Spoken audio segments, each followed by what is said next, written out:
Hello everyone, welcome to my channel Suma Girish. ఇది వినాయక చవితి రోజు మేము ఎలా సెలబ్రేట్ చేసుకున్నాం, ప్రిపరేషన్స్ ఏంటి అన్నది వ్లాగ్ అనమాట.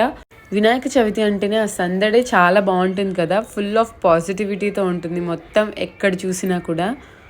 నేనేమేం ప్రసాదాలు చేశాను అంటే, ఫస్ట్ ఆ వినాయకుడికి ఇష్టమైన కుడుములు ఉండ్రాళ్ళు చేశాను. ఇవి చేయడం ఎంత సింపుల్, ఇంగ్రీడియంట్స్ కూడా అస్సలు ఉండదు, బెల్లం బియ్యం పిండి ఇవే ఉంటాయి కదా. కానీ ఇది చేసేటప్పుడు మాత్రం సరిగ్గా ఉడుకుతాయా లేదా అనేది ఒక టెన్షన్ అనమాట. నేనైతే స్వయంగా నా చేతులతో చేయడం ఫస్ట్ టైం. ఎప్పుడు అమ్మ పెద్దమ్మ చేస్తూ ఉంటారు. మేమైతే వినాయక చవితి హైదరాబాద్లో చేసుకుంటున్నాం అనమాట, నేను మా వారు పిల్లలు. సో అన్ని పిండి వంటలు నేనే చేయాలి కాబట్టి అలా కుదిరేసింది. మా వారైతే చాలా చాలా హెల్ప్ చేశారనమాట. పిల్లల్ని ఆయనే చూసుకుంటూ ఉన్నారు. నేనేమో వంటలు కంప్లీట్ చేశాను. ఏమేం చేశానో చూసేయండి. కుడుములు, ఉండ్రాళ్ళు, వడలు, సుకీలు, శనగలు కూడా ప్రిపేర్ చేశాను. 5 ప్రసాదాలు పక్కన పెట్టేస్తే మా వినాయకుడిని చూడండి ఎలా అలంకరించాను. నేనైతే ఒకటి నమ్ముతాను, దేవుడి రూమ్లో ఎంత ప్లెజెంట్గా ఉంటుందో మన మైండ్ కూడా అంతే పాజిటివ్గా ఉంటుంది, మన ఇల్లంతా కూడా అంతే పాజిటివ్నెస్తో ఉంటుంది కదా. మీలో ఎంతమంది ఇది బిలీవ్ చేస్తారో కామెంట్ చేసేయండి. ఇంకా వంటలు వచ్చేసేటప్పటికి టొమాటో పచ్చడి, చిక్కుడుకాయ తాలింపు, సాంబారు, ఉట్టిపప్పు, పాయసం, ఇన్ని ప్రసాదాలు చేసిన తర్వాత ప్రతి ఒక్క దాంట్లో అలా నేతి చుక్క పడితే ఆ ఫ్లేవరు, ఆ టేస్ట్ ఇంకా డబుల్ అవుతుంది కదా.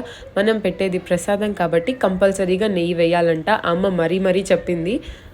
మా వారు చేసిన ప్రసాదాలన్నీ దేవుడి ముందు ఇస్తరాకుల్లో ఇలా పెట్టేశారు. ఒక్కొక్కళ్ళు ఒక్కోలా ప్రసాదాలు దేవుడికి పెడుతూ ఉంటారు కదా. మేము ఎలా పెడతాము అంటే, ఇంట్లో ఎంతమంది ఉన్నామో అంతమంది విస్తరాకుల్లో మేము ప్రసాదాలు పెడతాము.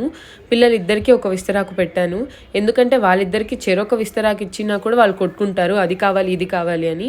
అందుకే ఇద్దరికి ఒకటైతే ఇద్దరు దాంట్లోనే తింటారని నాకు, మా వారికి, పిల్లలిద్దరికీ 3 విస్తరాకులు పెట్టామన్నమాట.